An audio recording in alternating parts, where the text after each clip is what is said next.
Amasengesho yo kuzirikana amasomo. Mana ngwino umfashe nyagasani banguka untabare. Ubaye Imana Data na Mwana ari Mutagatifu nkuko bisanzwe iteka nibaye n'ubu n'iteka ryose. Amen. Indirimbo. Nyagasani y'isi itarabaho no guhera mu bihe byose, wowe jambo dukesha kubaho, byose byari mu biganza byawe. Wowe utekereza, wowe urema, isi yose ishingiye kuri wowe. Nyagasani igihe umuntu yinjiye mu gihe ahavugira ibyo bwite, wowe jambo mu buzima bwacu ugenga amateka yacu, wowe uca imanza, wowe ukiza, Yezu Kristo tumenyesha ikuzo ryawe.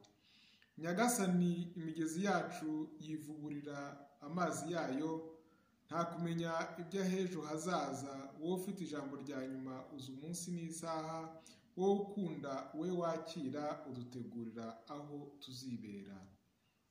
Zaburi ya 6, isengesho ryo mu gihe cy'amage. Inyikirizo. Nkiza Nyagasani mu izina ry'urukundo. Uhoraho mpana utandakariye, nkosora utabishyizemo ubukare. Gira ibambe Uhoraho, dore nta ntege ngifite. Uhoraho nkiza, dore amagufa yanjye arajegajega. Ndahinda umushyitsi umubiri wose, mbese Uhoraho amaherezo azaba ayahe? Uhoraho garuka umbohore, nkiza ugiriye impuhwe zawe. Koko rero abapfuye nibakwibuka, ikuzimu se ninde wagusingirizayo? Dore naciwe intege no kuganya, uko nijoro riguye umusego wanjye uhinduka amazi, uburi bwanjye bukajandama kubera amarira. Amaso yanjye yahennye kubera agahinda, imboni zanjye zirahondobera ku mpamvu y'abandwanya. Nimwumve iruhande mwese mwabagizi ba nabi mwe, kuko Uhoraho yumvise imiborogo yanjye. Uhoraho yumvise uko mutakira, maze yakira amasengesho yanjye. Abanyanga nibakorwe n'ikimwaro, nibahinduke bamwarwe bose basubire inyuma. Ubaye Imana Data na Mwana ari Mutagatifu nkuko bisanzwe iteka nibaye n'ubu n'iteka ryose. Amen. Nkiza Nyagasani mu izina ry'urukundo. Zaburi ya 9, isengero ryo gushimira Imana nyuma yo gutsinda. Mana wowe buhungiro bw'umukene mu bihe bikomeye. Uhoraho ndagushimira n'umutima wanjye wose, ndamamaza ibigwi byawe byose. Umpaye kubyina kubera ibyishimo, ndaririmba izina ryawe wowe musumba byose.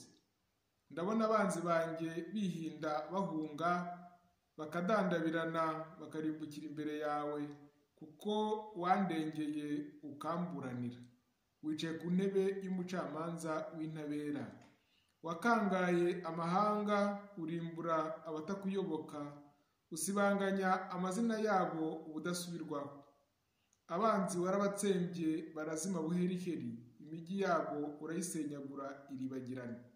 Ariko Uhoraho aganje ubuziraherezo, ashinze intebe ye ngo ice imanza. Niwe ugengana isi ubutabera, agacira imanza imiryango ari ntaho abogamiye.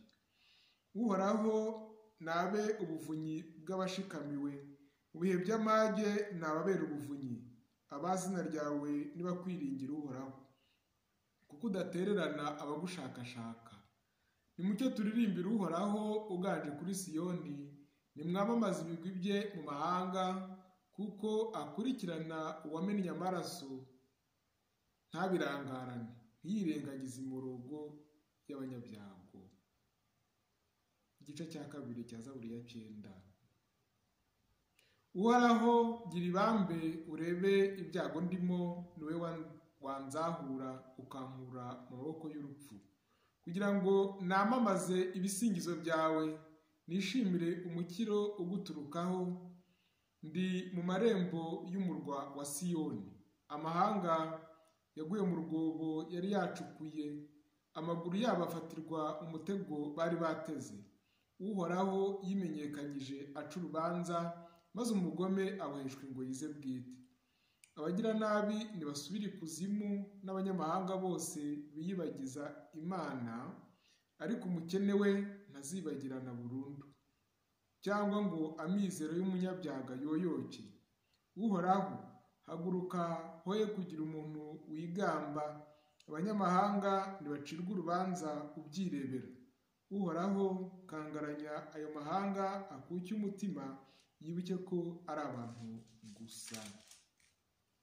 Ubahe Imana Data na Mwana ari Mutagatifu, nk'uko bisanzwe iteka, ubahe n'ubundi iteka ryose. Amina. Nzamaza ibisingizo byayo marembo y'i Siyoni. Nyereka inzira yo kubahiriza amategeko yawe, nanjye nyubahirize n'umutima wanjye wose.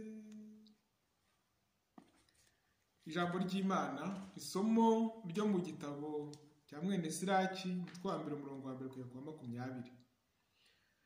Ubuhanga bwose bukomoka kuri Uhoraho, kandi buhorana nawe ubuziraherezo. Umusenyi wo ku nyanja n'ibitonyanga by'imvura cyangwa iminsi y'ibihe byose, ninde washobora kubibarura? Ninde wapima ubuhagarike bw'ikirere n'ubugari bw'isi, agasobanukirwa n'inyenga nkanswe ubuhanga? Ubuhanga bwaremwe mbere ya byose, ubwitonzi buhangwa kera na kare. Ninde wahishuriwe imizi y'ubuhanga? Ibanga ry'imigambi yabwo ninde wigeze arimenya? Umunyabuhanga ni umwe, kandi aratinyitse cyane, ni utetse ku ntebe ye y'ubwami. Uhoraho ni ubwe waburemye, arabwitegereza, arabusesengura, abukwiza mu biremwa bye byose, mu binyamubiri byose akurikije ubuntu bwe, kandi abusendereza n'abamukunda bose. Gutinya Uhoraho bitanga ikuzo n'ishema, bitera kwishima, bikanambika ikamba ry'umunezero. Gutinya Uhoraho binezeza umutima, bitanga ibyishimo n'umunezero ndetse no kuramba. Utinya Uhoraho byose bizamuhira, umunsi we wo gupfa nugera azahabwa umugisha. Gutinya Uhoraho niyo ntangiriro y'ubuhanga, kandi indahemuka ziremanwa nabwo mu nda ya ba nyina. Bwaciye indaro mu bantu ni inkingi ihoraho, kandi buzihambira ku rubyaro rwabo ubutabatezukaho. Gutinya Uhoraho nibwo buhanga buhanitse, ababwitangiye babusenderezamo imbuto zabo. Bwuzuza ibyiza byinshi mu mazu yabo, bugahunika imbuto zabwo mu bigega byabo. Ikamba ry'ubuhanga ni ugutinya Uhoraho, nibwo butanga kugubwa neza n'amagara mazima. Uhoraho yarabwitegereje, arabusesengura, ubumenyi n'ubwenge abitanga umudendezo, kandi ahesha ikuzo ababwitangiye.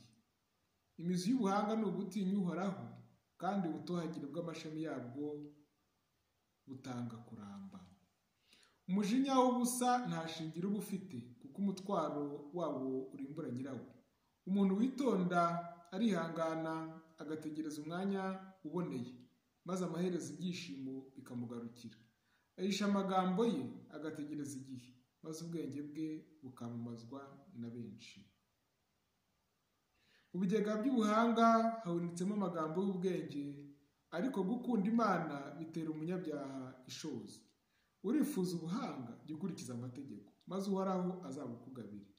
Kuko rero ubuhanga n'ubumenyi ni ugutinya Uhoraho, kandi ikimushimisha ni ubudahemuka n'ubwitonzi. Ntugateshuke ku gitinyiro cy'Uhoraho, cyangwa umuyobokane umutima uryarya. Uzirinde kuryarya abandi, kandi ujye ufata umunwa wawe. Ntukikuze wowe ubwawe utavaho ugwa, maze ukikurira ikimwaro. Kuko rero Uhoraho yatangaza amabanga yawe, akakwereka mu ikoraniro rwagati, kuko wanze kumutinya, kandi umutima wawe ukaba wuzuye amayeri. Iryo ni ijambo ry'Imana. Dushimiye Imana.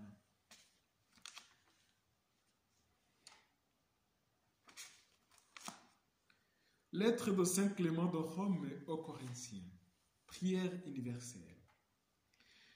Prions et supplions sans relâche que le Créateur de l'univers garde au complet le nombre déterminé de ses élus dans le monde entier par son enfant bien-aimé, Jésus-Christ. Par lui, il nous a appelés des ténèbres à la lumière, de l'ignorance à la connaissance de son nom glorieux. Par lui, nous pouvons espérer en ton nom, principe de toutes les créatures, toi qui as ouvert les yeux de notre cœur pour que nous puissions te connaître. Toi l'unique, très haut, dans les cieux très haut, saint qui repose parmi les saints, qui abaisse la fierté des orgueilleux, qui anéantit les projets de peuple, qui élève les humbles et qui abaisse les hautains, qui enrichit et qui appauvrit, qui fait mourir et qui fait vivre. Toi seul bienfaiteur des esprits et Dieu de toute chair, toi qui sondes les abîmes et observes les actions des hommes, secours des hommes en périr et sauveur des désespérés. Créateur et providence de tous les esprits, toi qui multiplies les nations sur terre et qui parmi elles a choisi ceux qui t'aiment. Par Jésus-Christ, ton enfant bien-aimé, par qui tu nous as instruits, sanctifiés, honorés. Nous t'en prions, Maître, sois notre secours et notre protection. Parmi nous, sauve les opprimés, prends pitié des petits. Relève ceux qui sont tombés, montre-toi aux malheureux, guéris les malades, ramène les égarés de ton peuple, rassasie les affamés, libère nos prisonniers, redresse les faibles, rend courage aux timides. Que toutes les nations connaissent que tu es le seul Dieu, que Jésus-Christ est ton enfant, que nous sommes ton peuple et les brebis de ton pâturage. Par tes œuvres, tu as rendu visible l'éternelle ordonnance du monde.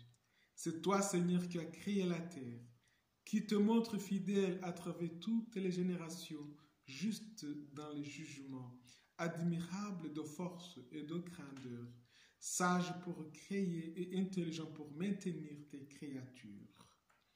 Toi dont la bonté se manifeste dans le monde visible, qui est bienveillant envers ceux qui se confient en toi, miséricordieux et compatissant, pardonne nos infractions et nos injustices, nos manquements et nos péchés. Ne tiens compte d'aucune faute de tes serviteurs et de tes servantes, mais purifie-nous par ta vérité. Dirige notre itinéraire, afin que nous marchions avec un cœur plein de sainteté, que nous fassions le bien, ce qui plaît à tes yeux, comme aux yeux de ceux qui nous dirigent. Oui, Maître, fais prier sur nous ton visage, afin que nous jouissions du bonheur dans la paix, que nous soyons protégés par ta main puissante et délivrés de tout péché par ton bras déployé. Délivre-nous aussi de ceux qui nous haïssent injustement. Donne la concorde et la paix en nous et à tous les habitants de la terre, comme tu les as donnés à nos pères lorsqu'ils t'invoquaient saintement dans la paix et la vérité. Toi seul peux faire tout cela et davantage encore envers nous. Nous te rendons grâce par le grand prêtre et le protecteur de nos âmes, Jésus-Christ, par lui, gloire et puissance à toi, maintenant d'âge en âge et pour les siècles des siècles. Amen. Prions le Seigneur. Aux appels de ton peuple en prière réponds. Seigneur, en ta bonté, donne à chacun la claire vision de ce qu'il doit faire et la force de l'accomplir. Par Jésus le Christ notre Seigneur. Le Seigneur soit avec vous. Que Dieu Tout-Puissant vous bénisse, le Père, le Fils et le Saint-Esprit.